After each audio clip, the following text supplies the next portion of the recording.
नमस्कार दोस्तों, मैं हूं रवि कुमार और आप देख रहे हैं रेलवे डिपार्टमेंटल यूट्यूब चैनल। आज के वीडियो में हुबली डिवीज़न का क्वेश्चन पेपर लेकर के आए हैं जो 24/9/2020 को सीबीटी एग्ज़ाम हुआ था।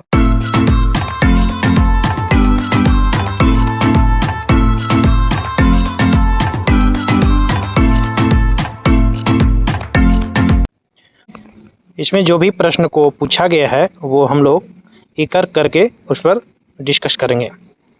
तो इसमें पहला प्रश्न है, जुलाई 2003 से निर्मित वैगनों में कितने अंक होते थे? यानी 2003 के बाद जो भी डब्बे का निर्माण हुआ तो उसका जो सीरियल नंबर होता है वो कितने अंकों का होता है? तो इसका करेक्ट आंसर है 11 अंक, यानी 11 अंक का सीरियल नंबर होता है। अगला प्रश्न है, जब मोटर ट्रॉली एक संपूर्ण लंबाई ट्रेन या इंजन या किसी अन्य मोटर ट्रॉली के पीछे जा रही है तो एटीपी के रूप में दिया गया प्राधिकार क्या होगा? तो जो भी प्राधिकार दिया जाता है वह है T1525। तो 1525 ट्रॉली को दिया जाता है चलाने के लिए। अगला प्रश्न है, डबल लाइन पर जब शंटिंग को ट्रेन से पीछे के हिस्से में दक्षिण पश्चिम रेलवे में LSS के आगे अनुमति दी जाती है तो प्राधिकरण है?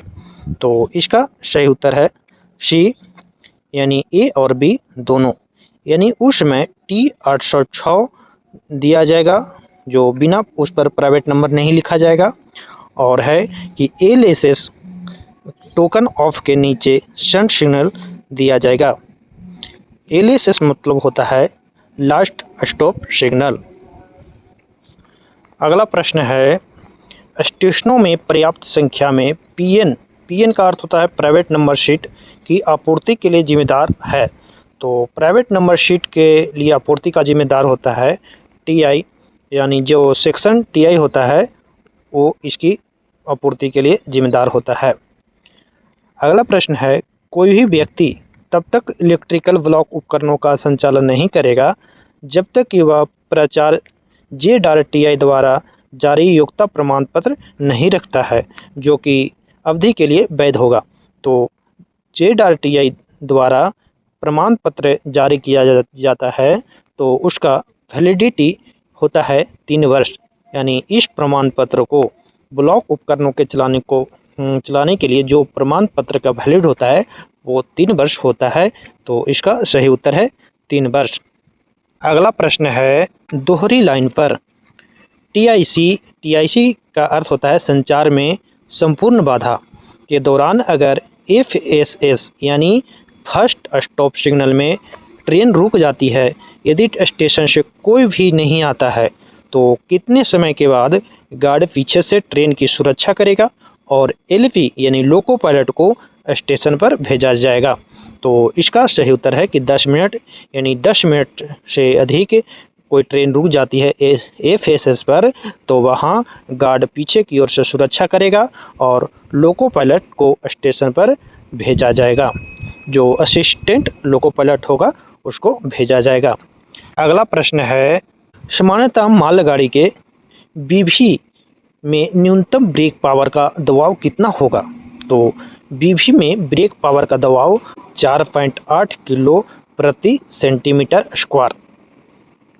अगला प्रश्न है, LC गेटों के काम करने के निर्देशों को शामिल किया जाता है। तो LC गेट का जो काम करने का निर्देश होता है वो किसमें शामिल किया जाता है? तो इसको SWR के परिशिष्ट का में इसको शामिल किया जाता है।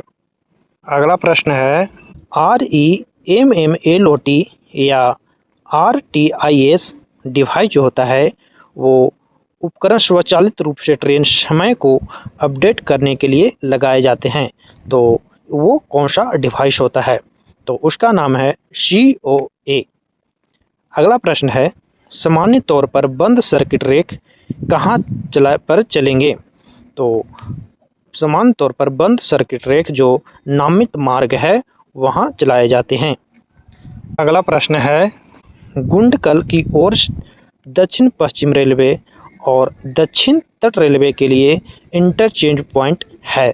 तो इंटरचेंज पॉइंट BAY यानी बलारी जंक्शन इंटरचेंज पॉइंट है। अगला प्रश्न है, नियंत्रक अग्रिम प्लॉटिंग को कम से कम तक बनाए रखेगा। तो नियंत्रक यानी कंट्रोलर प्लॉटिंग को कम से कम 3 घंटे तक बनाए रखेगा। अगला प्रश्न है, समय सिग्नल नियंत्रण कार्यालय द्वारा दिया जाता है। तो समय सिग्नल कितना देर का तक दिया जाता है? तो इसका सही आंसर है 16 घंटा। अगला प्रश्न है, ट्रेनों को ले जाने के लिए मास्टर चार्ट तैयार किया जाता है।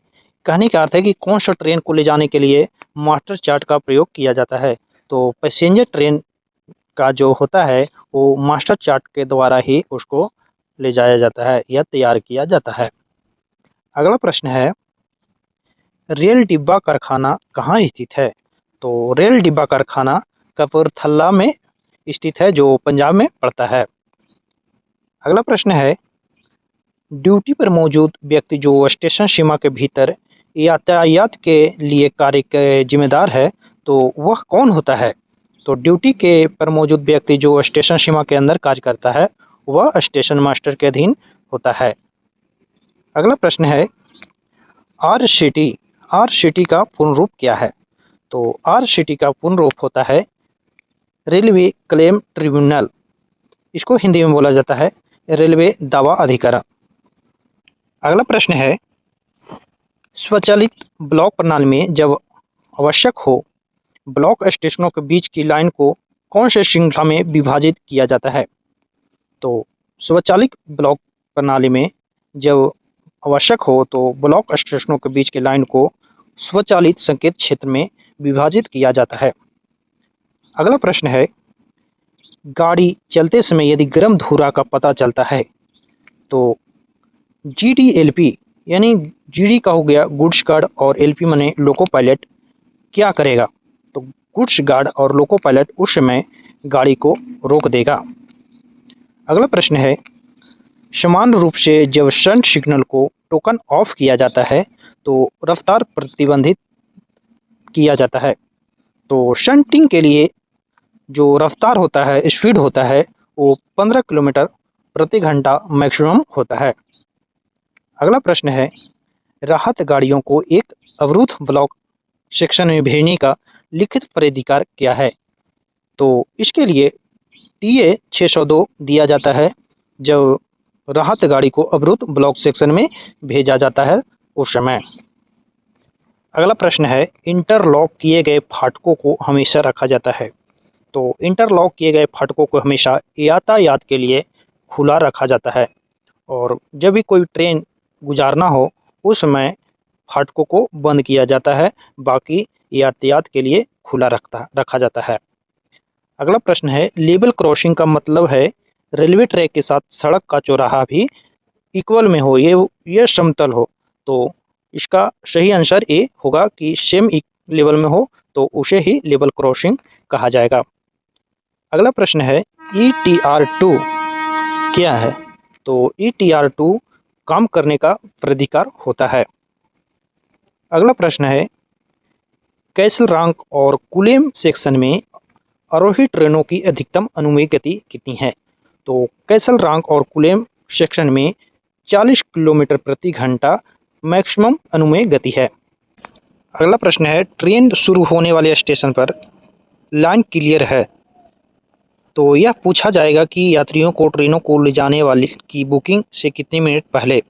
तो यह 5 मिनट पहले पूछा जाता है अगले स्टेशन से कि ट्रेन रेडी हो गया है। तो यहाँ पर लिखा हुआ है BWM के अनुसार।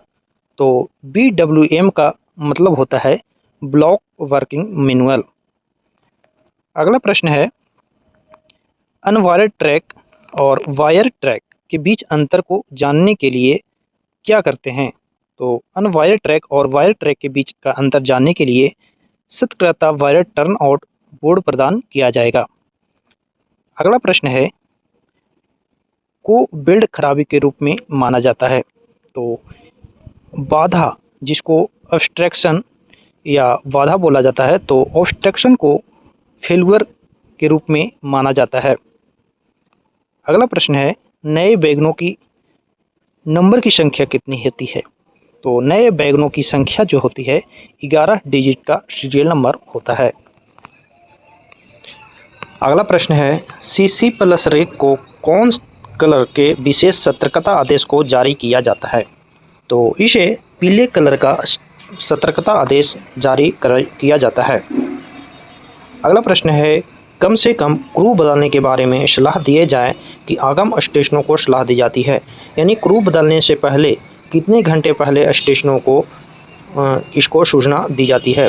तो 3 घंटे पहले इसे सलाह दी जाती है। अगला प्रश्न है, 8 पहिया वाहन का कोड ब्रेक वैन है, तो 8 पहिया वाले ब्रेक वैन का कोड होता है BVZI।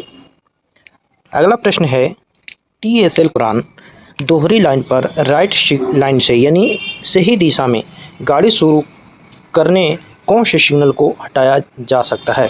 तो TSL शुरू करने के लिए यदि सही लाइन से शुरू करना है तो उस समय स्टार्टर सिग्नल को हटाया जा सकता है। अगला प्रश्न है, जब SM यानी स्टेशन मास्टर नियंत्रण के साथ यानी कंट्रोलर के साथ वार्तालाप करना चाहता है तो वह किसके माध्यम से बात करेगा? तो स्टेशन मास्टर स्टेशन का नाम लेकर के कंट्रोलर से बात करेगा कि GNSR के अनुसार ट्रेनों की गति को नियंत्रित करने के लिए उपयोग किए जाने वाले सिग्नल कौन से होते हैं? तो ट्रेन को गति को नियंत्रित करने के लिए फिक्स सिग्नल का भी प्रयोग करते हैं और हैंड सिग्नल का भी प्रयोग करते हैं और पटाखे का भी प्रयोग करते हैं। तो इनमें तीनों ऑप्शन सही है। अगला प्रश्न है, गर्म धुरा के साथ चलने वाली गाड़ी या वाहन को दिखाया जाने वाला हाथ सिग्नल कौन है? यानी हॉट एक्सेल गाड़ी जा रही है तो उस समय कौन सा सिग्नल उसे ट्रेन माने लोको पायलट को हम दिखाएंगे? तो उस समय लाल झंडा दिखाना, ये भी सही है, और लाल बत्ती है तो लाल बत्ती भी दिखाएंगे रात में, और दोनों हाथों को सिग्नल सिर के ऊपर उठाएंगे, यानी ये तीनों ऑप्शन सही है, तो तीनों में से कोई एक सिग्नल का प्रयोग करेंगे। अगला प्रश्न है, के अलावा किसी भी स्टॉप सिग्नल के नीचे शंट सिग्नल दिया जा सकता है? कहने का अर्थ है कि शंट सिग्नल को किस सिग्नल के अलावा किसी भी सिग्नल स्टॉप सिग्नल के नीचे लगा सकते हैं? तो FSS यानी फर्स्ट स्टॉप सिग्नल को छोड़कर किसी भी रोक सिग्नल के नीचे शंट सिग्नल को लगाया जा सकता है। अगला प्रश्न है, इंटरचेंज ट्रेनों को कितने घंटों से पहले सौंपा जा सकता है? तो इंटरचेंज ट्रेनों को 23:59 बजे से पहले उसे सौंपा जा सकता है। अगला प्रश्न है, ODC का शकल निकासी का मतलब क्या है? तो शकल निकासी मतलब ग्रॉस क्लियरेंस क्या होता है? तो यह स्टेशनरी या अस्थायी स्थिति में निश्चित संरचनाओं में से ODC की निकासी होता है, इसी को शकल निकासी या ग्रॉस क्लियरेंस बोला जाता है। अगला प्रश्न है, प्लेटफॉर्म अधिग्रहित चार्ट के लिए तैयार किए जाते हैं, यानी प्लेटफॉर्म अधिग्रहित चार्ट कितने घंटों के लिए तैयार किए जाते हैं? तो ये 24 घंटे के लिए तैयार किए जाते हैं। अगला प्रश्न है, BRNA का फुल फॉर्म क्या होगा? तो इसका होगा बोगी फ्लैट रेल वैगन, इसको हिंदी में बोलेंगे बोगी चपटा रेल वैगन। अगला प्रश्न है, शंट कुंजी के लिए पुश बटन टोकन व ब्लॉक इंस्ट्रूमेंट को शंटिंग उद्देश्यों के लिए नहीं निकाला जा सकता है, तो स्टेशन मास्टर को अन्य विधि से सलाह देगा, तो अन्य विधि से शंट कुंजी निकालने के लिए बोला जाएगा। अगला प्रश्न है, यदि रोलर असर स्टॉप जिसे मालगाड़ी बोला जाता है, तो मालगाड़ी के लिए 150 में एक से अधिक स्टेपर ग्रेड पर स्टॉपेज 15 मिनट से अधिक हुआ तो ब्रेक वैन हैंड ब्रेक के अलावा कितने हैंड ब्रेक लगाया जाना चाहिए? तो ब्रेक वैन के अलावा 5 हैंड ब्रेक अलग से लगाना चाहिए, या तो 1/3 जो भी अधिक हो वो लगाना चाहिए। अगला प्रश्न है, रिसेप्शन की लाइन द्वारा निर्धारित किया जाता है, तो रिसेप्शन की लाइन स्टेशन मास्टर के द्वारा निर्धारित किया जाता है। अगला प्रश्न है, मध्यवर्ती स्टेशनों पर सभी ट्रेनों को 5 मिनट से कम समय की ठहराव वाली ट्रेनों के लिए लाइन क्लियर है। यह पूछा जाएगा कि ट्रेन कब है, तो लाइन क्लियर जब पूछा जाएगा जब वह दर्शाता है। अगला प्रश्न है, ट्रेनों की दुर्घटना टकराव को कितने श्रेणियों में वर्गीकृत किया गया है? तो इसे A1 से A5 तक के श्रेणियों में इसे वर्गीकृत किया गया है। अगला प्रश्न है, सिग्नल सामान्य नियमों के अध्याय के किस के अंतर्गत आता है? तो यह सामान्य नियम के अध्याय 3 में आता है। अगला प्रश्न है, भारत में बुलेट ट्रेन किन शहरों के बीच प्रस्तावित है? तो बुलेट ट्रेन मुंबई और अहमदाबाद शहरों के बीच चलने के लिए प्रस्तावित किया गया है। अगला प्रश्न है, CAMTECH जिसे कैमटेक कहा जाता है, तो कैमटेक को कौन से प्रशासनिक नियंत्रण में शुरू किया गया है? तो इसे RDSO के अंतर्गत नियंत्रण में शुरू किया गया है। अगला प्रश्न है, मार्ग सूचक के बिना एक समान NI होम सिग्नल को ट्रेनों के किसी भी अप्रत्याशित स्वागत के लिए प्रदान किया जाना चाहिए। तो इसे स्टॉप और सतर्कता पहलू के अंतर्गत प्रदान किया जाना चाहिए। अगला प्रश्न है, जब शंट सिग्नल को स्वतंत्र पोस्ट पर रखा जाता है तो ऑन स्थिति में निम्नलिखित में से कौन सा सिग्नल प्रकाश दर्शाता है? यानी कहने का अर्थ हुआ कि शंट सिग्नल को किसी रोक सिग्नल के नीचे नहीं लगा करके स्वतंत्र पोस्ट पर लगाया जाता है, तो वह कौन सा रोशनी दर्शाता है? तो वह 2 समांतर सफ़ेद लाइट को प्रदर्शित करता है। अगला प्रश्न है, सिंगल लाइन पर इंजन को धक्का देने के दौरान ट्रेन द्वारा प्राप्त किया जा सकता है उस समय टेकिंग ऑफ सिग्नल यानी सिग्नल ऑफ होने का इंतजार किया जाएगा। अगला प्रश्न है, जैसे ही संचार में से किसी एक को बहाल किया जाता है तो स्टेशन मास्टर को निर्धारित फॉर्म कौन सा दूसरे स्टेशन के स्टेशन मास्टर को संदेश भेजना होगा? यानी इसमें से कौन सा फॉर्म भरा जाता है और दूसरे स्टेशन को संदेश भेजा जाता है? तो इसका करेक्ट आंसर है TI 602। अगला प्रश्न है, एयर ब्रेक सिस्टम का दिल है, तो एयर ब्रेक सिस्टम का वितरण वाल्व को दिल बोला जाता है। अगला प्रश्न है, लाइन क्लियर के बिना आगे बढ़ने के लिए ब्लॉक टिकट फॉर्म क्या है? तो इसके लिए TA 602 दिया जाता है, जो ब्लॉक सेक्शन में सहायता इंजन या सहायता गाड़ी को भेजने के लिए बिना ब्लॉक पर लाइन क्लियर के भेजा जाता है।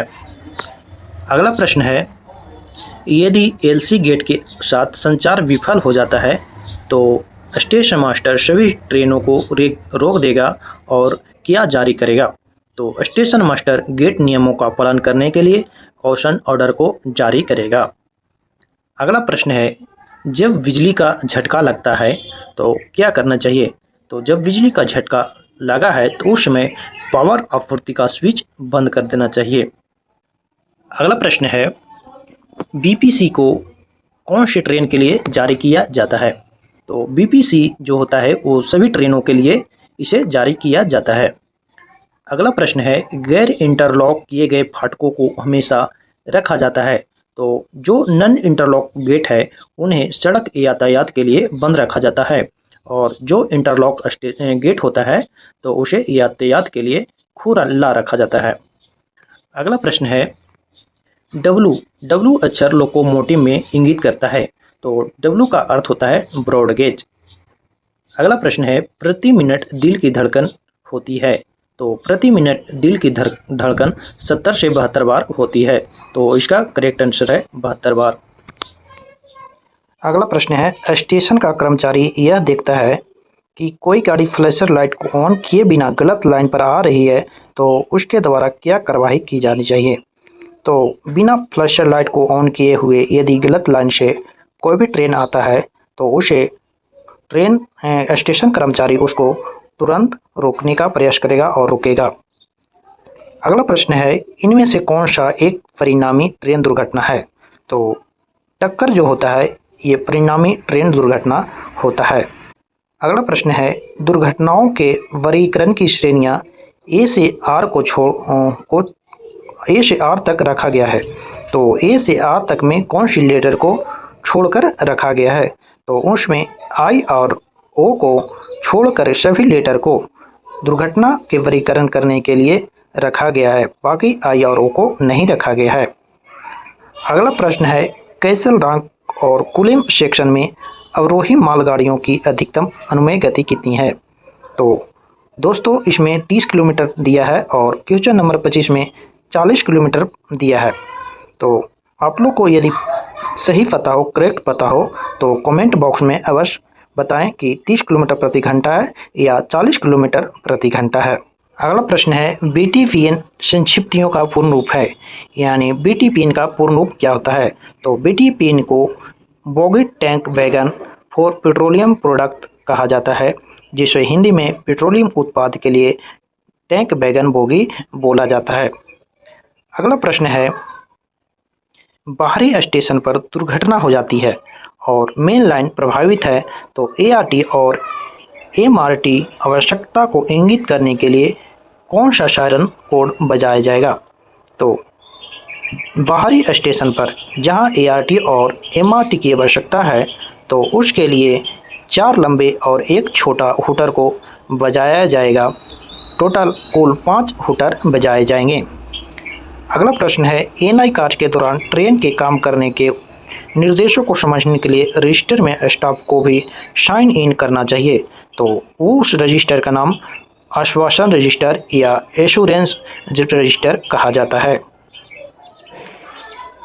अगला प्रश्न है, जब शंट सिग्नल को स्टॉप सिग्नल के नीचे लगाया जाता है, तो ऑन स्थिति में निम्नलिखित में से कौन सा सिग्नल प्रकाश दर्शाता है? तो जब सिग्नल को शंट सिग्नल को स्टॉप सिग्नल के नीचे लगाया जाएगा, तो उस समय शंट सिग्नल कोई भी इंडिकेट नहीं देता है, तो इसका बिना लाइट ही करेक्ट आंसर है। अगला प्रश्न है, जब मोटर ट्रॉली या टावर कार को एकल लाइन में संचार को शुरू करने के लिए भेजा जाता है, तो उसके साथ कौन होगा? तो उसके साथ गार्ड होगा या तो ऑफ ड्यूटी स्टेशन मास्टर होगा। अगला प्रश्न है, VPH का पूर्ण रूप क्या होता है? तो VPH का पूर्ण रूप होता है हाई कैपेसिटी पार्सल वैन, यानी उच्च क्षमता वाली पार्सल यान इसका पूर्ण रूप होता है। अगला प्रश्न है, न्यूट्रल सेक्शन लगातार 2 के बीच स्थित है, तो न्यूट्रल सेक्शन जो होता है 2 उप स्टेशनों के बीच स्थित होता है। अगला प्रश्न है, पृष्ठभाग के SLR के फीड पाइप में दाब कम से कम होना चाहिए, तो फीड पाइप में दाब कम से कम 5.8 किलोग्राम होना चाहिए। अगला प्रश्न है, मध्यस्थ ब्लॉक सिग्नल विफल होने के मामले में लिखित प्राधिकार जारी किया जाता है, तो मध्यस्थ ब्लॉक सिग्नल यदि फेल हो गया है, तो उसमें PLCT और T3693B ये दोनों दिया जाएगा। अगला प्रश्न है, बाधित 1 में दिया है कि बाधित लाइन पर एक ट्रेन प्राप्त करना, 2 में दिया है जब रिसेप्शन के अंतिम बिंदु चमक रहे हैं, और 3 में दिया है कि जब ऊपर संकेत दोषपूर्ण है, और 4 में दिया है मार्ग पर ट्रैक सर्किट विफल है। तो इसमें सही पहचानना है, तो इसमें 1, 3 और 4 इसमें से कोई एक कर सकते हैं। जैसे 1 में बाधित लाइन पर एक ट्रेन प्राप्त कर सकते हैं, या तो जब ऊपर संकेत दोषपूर्ण है तो कर सकते हैं, या मार्ग पर ट्रैक सर्किट विफल है। अगला प्रश्न है, इंजीनियरिंग या यातायात संपर्क गैर इंटरलॉकिंग फाटक पर सड़क यातायात के लिए समान स्थिति बंद है, तो ये जानकारी स्टेशन मास्टर गाड़ी का विवरण गेटमैन को सूचित करेगा। तो स्टेशन मास्टर लाइन क्लियर देने से पहले और लाइन क्लियर प्राप्त करने से पहले गेटमैन को इसके लिए सूचित करेगा। अगला प्रश्न है, एक ट्रेन जो लाइन क्लियर की प्रतीक्षा कर रही है बशर्ते स्टार्टर से आगे बढ़ सकती है, तो इंटर स्टार्टर का वो बढ़ने से पहले ट्रेन इंतजार करेगा या प्रतीक्षा करेगा। अगला प्रश्न है, संख्या कितना होना चाहिए कि क्षतिग्रस्त वाहनों को ब्रेक यान के पीछे जोड़ा जा सकता है? तो एक गाड़ी को क्षतिग्रस्त वाहनों को ब्रेक यान के पीछे जोड़ा जा सकता है, यानी एक क्षतिग्रस्त वाहन है उसको ब्रेक यान के पीछे जोड़ सकते हैं। अगला प्रश्न है, कॉनकोर का नया कंटेनर प्लेटफॉर्म वैगन कोड क्या है? तो कंटेनर रे का जो होता है उसका प्लेटफॉर्म वैगन BLC और BLCA एवं BLCB ये सभी होता है। अगला प्रश्न है, ब्लॉक सीध एक्सल काउंटर जिसे BPAC बोला जाता है और कार्य प्रणाली के साथ प्रदान किए गए स्टेशनों पर केवल पर ही ड्यूटी स्टेशन मास्टर ट्रेन को ब्लॉक सेक्शन से बाहर सिग्नल पर भेजेगा। तो स्टेशन मास्टर BPAC के स्पष्ट संकेत को देखकर ही ट्रेन को ब्लॉक सेक्शन से बाहर भेजेगा। अगला प्रश्न है, जब इंजन माल को खींचने में असमर्थ होने के कारण बंद हो जाता है और यदि राहत इंजन प्राप्त करना या ट्रेन को पीछे धकेलना संभव नहीं है तो ब्लॉक सेक्शन को क्लियर करने के लिए चालक दल उस समय क्या तय कर सकता है? तो उसके लिए चालक दल ट्रेन को विभाजित करे ये तय कर सकता है। अगला प्रश्न है, रात के समय सफ़ेद बत्ती हिलाना क्या माना जाता है? तो सफ़ेद बत्ती हिलाना गाड़ी का विभाजन संकेत होता है। अगला प्रश्न है, BCA CBM किस प्रकार की मालगाड़ी है? तो ये गाड़ी लोडिंग माल डब्बा होती है। अगला प्रश्न है, ACCW किस प्रकार का कोच है? तो ACCW AC 2 टियर कोच होता है। अगला प्रश्न है, PGRM का मतलब क्या होता है? तो PGRM का मतलब होता है पब्लिक ग्रीवेंस रिड्रेसल मशीनरी। इसको हिंदी में बोला जाता है लोक शिकायत निवारण मशीनरी। अगला प्रश्न है, फीड पाइप का रंग कौन सा है? तो फीड पाइप का रंग सफ़ेद रंग का होता है और BP पाइप का रंग हरा होता है। अगला प्रश्न है, बुलावा सिग्नल के विफलता के दौरान गाड़ियों को प्राप्त करने के लिए होम सिग्नल नीचे प्राधिकरण दर्शाया जाएगा। तो उसके लिए T3693 पर ही कॉलिंग ऑन सिग्नल को दर्शाया जाएगा। अगला प्रश्न है, लूप लाइन में ट्रैप पॉइंट किस लाइन की संरक्षा करती है? तो लूप लाइन में ट्रैप पॉइंट जो होता है वो मेन लाइन की संरक्षा करता है। अगला प्रश्न है, टर्मिनल यार्ड में कौन सा बोर्ड की व्यवस्था की जाती है? तो टर्मिनल यार्ड में स्टॉप बोर्ड का व्यवस्था की जाती है। अगला प्रश्न है, बुलावा ऑन सिग्नल के लिए होता है? तो बुलावा ऑन सिग्नल स्टॉप सिग्नल के लिए होता है। यदि सिग्नल की खराबी हो गया है तो बुलावा ऑन सिग्नल दे करके गाड़ी को रिसीव किया जाता है और बुलावा सिग्नल अंतिम रोक सिग्नल को छोड़कर सभी रोक सिग्नल के नीचे लगाया जाता है। अगला प्रश्न है, CBC का फुल फॉर्म क्या होता है? तो CBC का फुल फॉर्म होता है सेंटर बफर कपलिंग।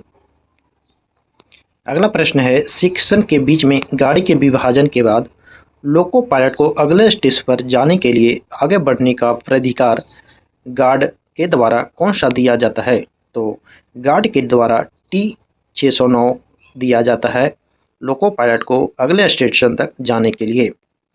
अगला प्रश्न है, जब बिना गार्ड वाली ट्रेन को सेक्शन में विभाजित किया जाता है तो अगले हिस्से को छोड़ने के बाद दूसरे हिस्सों को पिकअप करने के लिए लौटने वाली लाइट इंजन को कौन सा प्राधिकार के साथ आगे बढ़ेगा?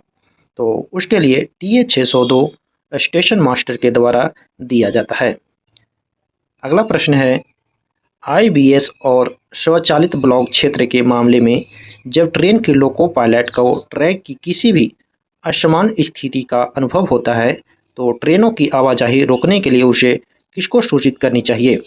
तो उसे पिछले की गाड़ियों को दोनों स्टेशन मास्टर और लोको पायलट को इसकी सूचना करनी चाहिए।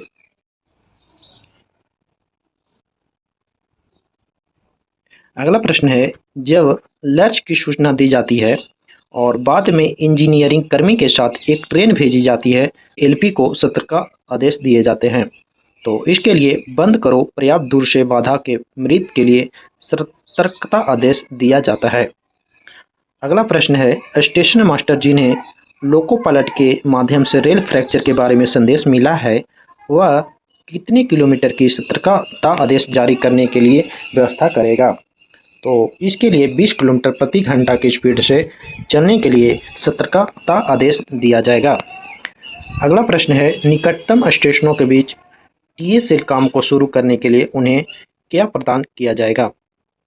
तो टीएसएल शुरू करने के लिए दोनों स्टेशनों के बीच क्रॉस ओवर होना चाहिए। उन दो स्टेशनों के बीच ही टीएसएल शुरू किया जा सकेगा। अगला प्रश्न है, टीएसएल काम करने के दौरान दूसरी और बाद की ट्रेनों की गति क्या होगी? तो उसके लिए एमपीएस यानी मैक्सिमम परमिसिबल स्पीड से होगी। अगला प्रश्न है, यदि 12वें दिन लोडिंग की जाती है तो premium end to end rake की कुल अवधि क्या होगी? तो इसके लिए कुल अवधि 3 दिन होती है। अगला प्रश्न है, एसएल यानी सिंगल लाइन या डबल लाइन और टीएसएल पर टीआईसी यानी संचार में संपूर्ण बाधा के दौरान सिग्नल जिसे बंद नहीं किया जा सकता है वो क्या है? तो वो होता है लास्ट स्टॉप सिग्नल, जिसे बंद नहीं किया जा सकता है। आगे राजभाषा से संबंधित प्रश्न दिया है। तो इसमें पहला प्रश्न है, राजभाषा संबंधी संसदीय समिति में कितने राज्यसभा सदस्य होते हैं? तो राज्यसभा के 10 सदस्य होते हैं और लोकसभा के 20 सदस्य होते हैं। अगला प्रश्न है, मैनुअल कोड और अन्य प्रक्रियात्मक सहित किस रूप में मुद्रित किए जाने हैं? तो उसे हिंदी और अंग्रेजी में द्विभाषा के रूप में मुद्रित किया जाता है। अगला प्रश्न है, गोवा के किस क्षेत्र के अंतर्गत रखा गया है? तो गोवा को गद्य क्षेत्र के अंतर्गत रखा गया है। अगला प्रश्न है, किस क्रम में सरकारी वाहनों, दीवारों और फर्नीचरों पर उत्कीर्ण किया या लिखा जाना चाहिए? तो उसे पहले हिंदी भाषा और अंग्रेजी भाषा यानी द्विभाषा में लिखा जाना चाहिए। अगला प्रश्न है, प्रथम राजभाषा आयोग के अध्यक्ष कौन थे? तो प्रथम राजभाषा आयोग के प्रथम अध्यक्ष श्री बाल गंगाधर खेर थे। अगला प्रश्न है, संविधान के भाग 17 में कितने अनुच्छेद हैं? तो भाग 17 में कुल 9 अनुच्छेद हैं। अगला प्रश्न है, संविधान के उन अनुच्छेदों के नाम बताइए जिनमें संविधान की 8वीं अनुसूची के संदर्भ में प्रावधान है। तो अनुच्छेद 344 के 1 और 351 में इसका प्रावधान किया गया है। अगला प्रश्न है, प्रोत्साहन योजना के तहत एक वर्ष में हिंदी में 10,000 से अधिक शब्द लिखने के लिए कितने द्वितीय पुरस्कार दिए जाते हैं? तो इसके लिए 3 पुरस्कार दिए जाते हैं। अगला प्रश्न है, राजभाषा अधिनियम 1963 कब पारित किया गया था? तो राजभाषा अधिनियम 1963 10 मई 1963 को पारित किया गया था। अगला प्रश्न है, चंडीगढ़ किस क्षेत्र के अंतर्गत आता है? तो चंडीगढ़ खाद्य क्षेत्र के अंतर्गत आता है।